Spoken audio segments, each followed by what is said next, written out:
একটি ব্যস্ত শহরের সর্বোচ্চ প্রশাসনিক কর্মকর্তা ডিএম প্রিয়া সিং সকালের নরম আলোয় সাধারণ পোশাক পরে বাজারের দিকে পা বাড়ালেন, যেন তিনি শুধু একজন সাধারণ নাগরিক, কোনো সরকারি বাহাদুরি বা আড়ম্বর ছাড়াই।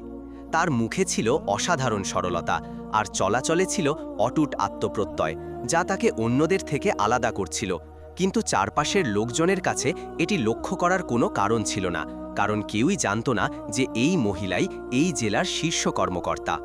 প্রিয়া সোজা একটি ছোট ঠেলাগাড়ির সামনে গিয়ে থামলেন, যেখানে একজন প্রায় ৩০ বছর বয়সী সবজি বিক্রেতা মহিলা তার পণ্যগুলো বিক্রি করছিলেন।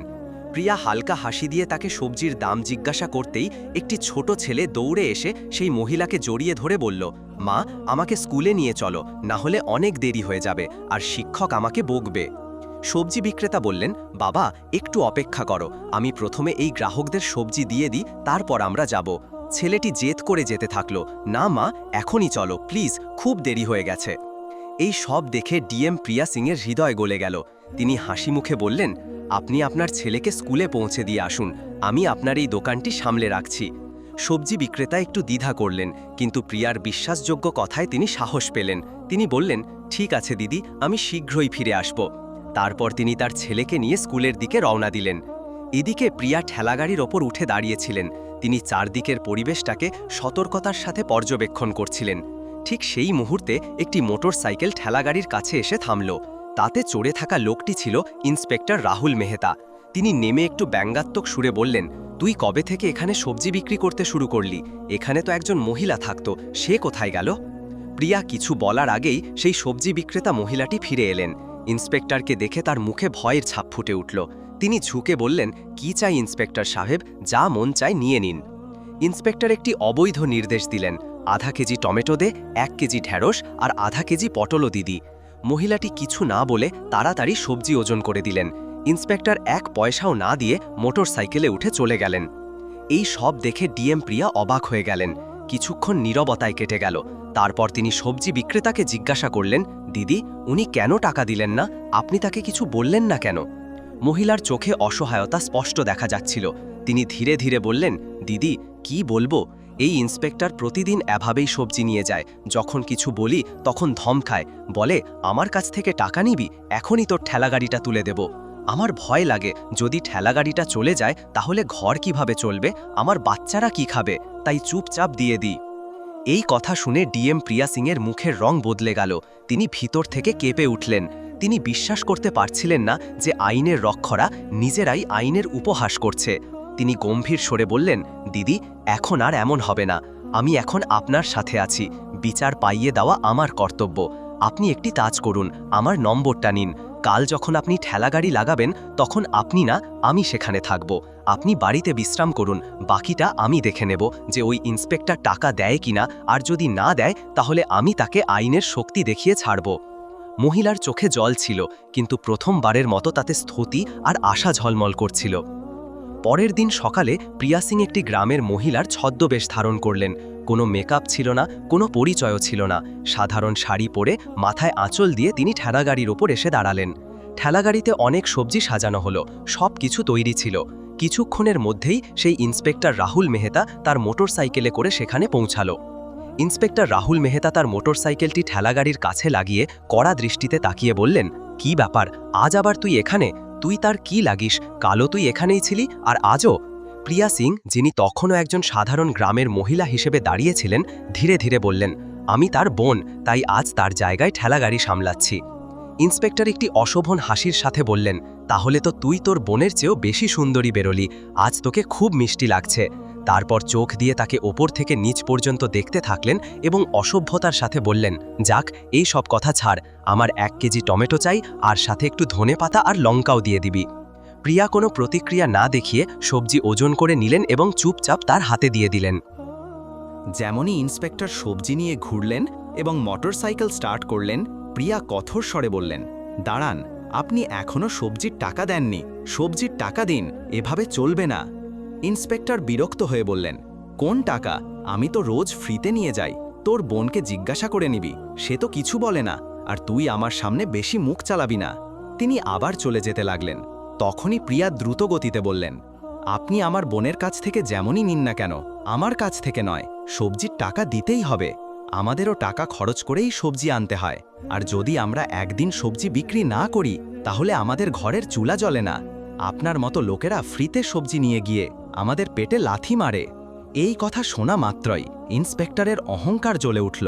তিনি রাগের মাথায় একটি জোরে থাপ্পড় প্রিয়ার গালে মেরে দিলেন। প্রিয়া তলে গেলেন, কিন্তু নিজেকে সামলে নিলেন। চোখে জল ছিল, কিন্তু আত্মসম্মান এখন আর চুপ করে থাকতে রাজি ছিল না। প্রিয়া কাঁপতে কাঁপতে বললেন, আপনি একজন মহিলার উপর হাত তুলে অনেক বড় ভুল করেছেন। এর ফল আপনাকে ভুগতে হবে।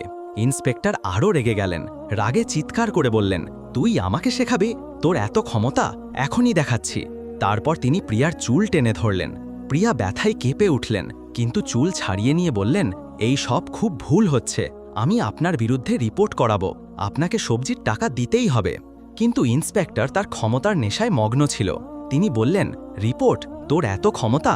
তুই একজন সবজি বিক্রেতা, আর আমি এই থানার ইন্সপেক্টর। আমি তোকে এখানেই দাঁড়িয়ে কিনে নিতে পারি। বেশি মুখ চালালে উল্টো তোকেই জেলে ভরে দেব। এই কথা বলে তিনি মোটরসাইকেল স্টার্ট করে সেখান থেকে চলে গেলেন। প্রিয়া রাগে কাঁপছিলেন, কিন্তু তখনও তিনি নিজেকে সংযত রাখলেন।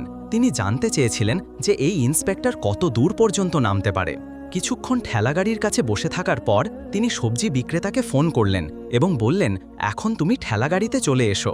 সবজি বিক্রেতা আসা মাত্রই প্রিয়া সেখান থেকে চুপচাপ চলে গেলেন। বাড়ি গিয়ে তিনি তার সাধারণ পোশাক বদলে ফেললেন এবং হলুদ রঙের একটি সালোয়ার কামিজ পরে একজন সাধারণ মহিলার মতো কোনো পরিচয় ছাড়াই থানায় পৌঁছালেন। থানায় পৌঁছানো মাত্রই তিনি দেখলেন যে ইন্সপেক্টর রাহুল মেহতা সেখানে উপস্থিত নেই। একজন কনস্টেবল ডেস্কে বসেছিল। প্রিয়া সোজা তাকে জিজ্ঞাসা করলেন, আমার একটি রিপোর্ট দায়ের করতে হবে। ইন্সপেক্টর রাহুল মেহতা কোথায় আছেন? আর এসএইচও সাহেবের সাথে দেখা করতে চাই। কনস্টেবল জবাব দিল, ইন্সপেক্টর সাহেব কিছু কাজের জন্য বাড়িতে গেছেন, আর এসএইচও সাহেবও মাঠ পরিদর্শনে বাইরে গেছেন। আপনি চাইলে কিছুক্ষণের জন্য বসে যেতে পারেন। প্রিয়ার চোখে এখন বিচারের আগুন জ্বলছিল, আর এই আগুন এখন থামার ছিল না। থানায় কয়েক মুহূর্ত কেটে গেল। হঠাৎ দরজা খুলে গেল এবং ভিতরে এসএইচও অমিত কুমার প্রবেশ করলেন। ভারী পদক্ষেপে ভিতরে ঢুকেই তার নজর পড়ল হলুদ রঙের সালোয়ার কামিজ পরা সেই সাধারণ দেখতে মেয়েটির ওপর, যে আর কেউ নয় বরং ডিএম প্রিয়া সিং ছিলেন। অমিত কুমার কড়া স্বরে জিজ্ঞাসা করলেন, আপনি কে এবং এখানে কেন এসেছেন? প্রিয়া শান্ত স্বরে বললেন, আমাকে একটি রিপোর্ট দায়ের করতে হবে। এই কথা শুনে অমিত কুমার ব্যঙ্গের সাথে হাসলেন এবং বললেন, রিপোর্ট করাতে এসেছেন? তো আগে কিছু খরচপাতি এনেছেন? এখানে রিপোর্ট দায়ের করতে 10 থেকে 20,000 টাকা লাগে। এনেছেন তো? তাড়াতাড়ি বের করুন, তারপর আপনার রিপোর্ট লিখিয়ে দিচ্ছি। এই কথা শোনা মাত্রই প্রিয়া সিংয়ের চেহারা কঠোর হয়ে গেল। তিনি গম্ভীর স্বরে বললেন, কিসের টাকা? রিপোর্ট দায়ের করার জন্য কোনো ফিস লাগে না। আপনি ঘুষ কেন চাইছেন? অমিত কুমার হাসতে হাসতে বললেন, আপনাকে কে বলল যে এখানে বিনামূল্যে রিপোর্ট হয়? এখানে যে আসে নিজের ইচ্ছায় টাকা দেয়, আর যদি না দেয় তাহলে তার রিপোর্ট লেখা হবে না। এখন আপনার ইচ্ছে। প্রিয়া গভীর শ্বাস নিলেন, তারপর বললেন, ঠিক আছে, নিন 10 টাকা, এখন রিপোর্ট লিখুন। টাকা নেওয়া মাত্রই অমিত কুমার জিজ্ঞাসা করলেন, বলুন কার বিরুদ্ধে রিপোর্ট? প্রিয়া গম্ভীর হয়ে বললেন, ইন্সপেক্টর রাহুল মেহতার বিরুদ্ধে। তিনি একজন সবজি বিক্রেতা মহিলার সাথে খারাপ ব্যবহার করেছেন। রোজ তার ঠেলাগাড়ি থেকে বিনা টাকায় সবজি নিয়ে যান, আর যখন আমি প্রতিবাদ করলাম তখন আমার ওপর হাত তুলেছেন। আমি এর ওপর কঠোর আইনি ব্যবস্থা চাই। অমিত কুমারের চেহারা কালো হয়ে গেল। ভয় তার চেহারায় স্পষ্ট দেখা যাচ্ছিল। তিনি তোতলাতে তোতলাতে বললেন, উনি তো আমাদের থানার সিনিয়র ইন্সপেক্টর, আর এমনিতেও যদি কেউ ফ্রিতে জিনিস দিয়ে দেয় তাহলে এতে কি ভুল আছে?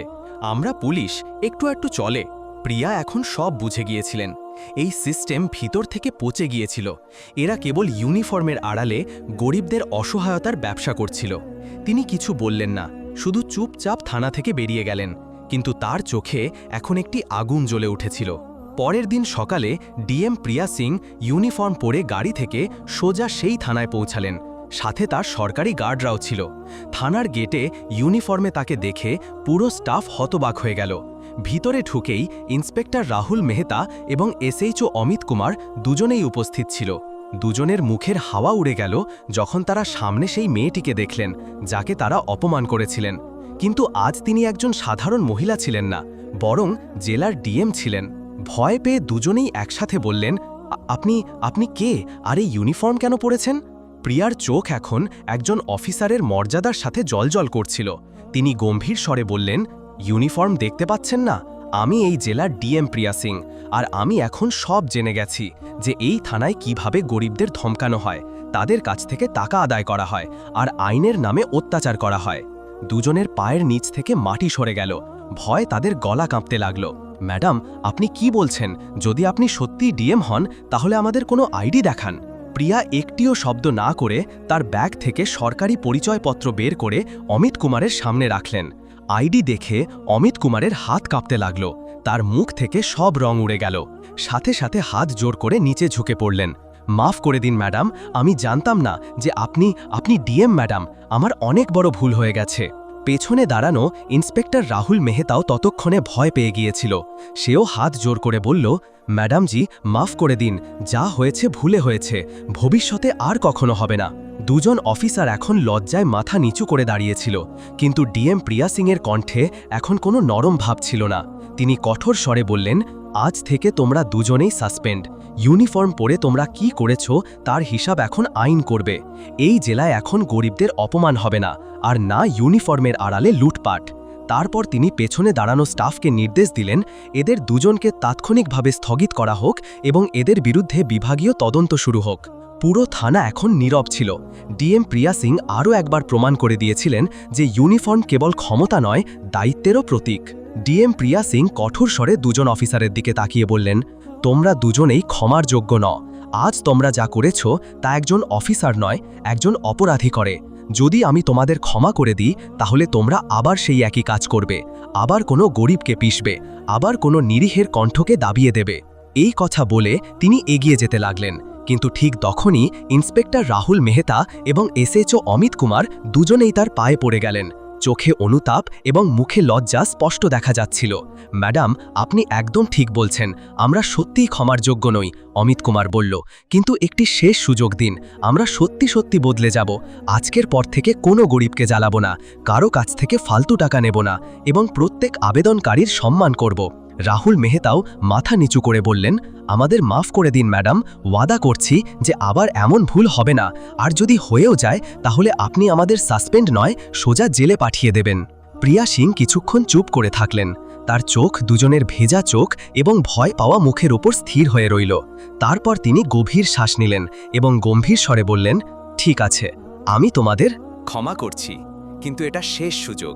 পরের বার যদি কোনো গরিবের কণ্ঠ আমার কাছে পৌঁছায়, যদি আবার কেউ বলে যে থানায় অন্যায় হয়েছে, তাহলে আমি তোমাদের শুধু সাসপেন্ড নয়, জেলের পেছনে ভরে দেব, আর এইবার কোনো ক্ষমা হবে না।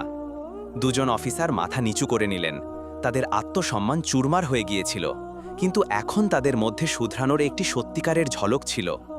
প্রিয়া সিং থানা থেকে বেরোনোর সময় পুরো স্টাফের ওপর একবার তাকালেন এবং বললেন, পুলিশের ইউনিফর্ম ভয় দেখানোর জন্য নয়, ভরসা দেওয়ার জন্য হয়। এই ইউনিফর্মের সম্মান তখনই হবে যখন এটি পরার লোকেরা নিজেরাই সম্মান করতে শিখবে। ডিএম চলে যাওয়া মাত্রই পুরো থানায় নীরবতা ছেয়ে গেল। সবার মুখে লজ্জা আর চিন্তার রেখা ছিল। সেই দিনের পর থেকে পুরো থানা যেন বদলে গেল। এখন আর কেউ ঘুষ নিত না, না কোনো গরিবের কণ্ঠ দাবানো হতো।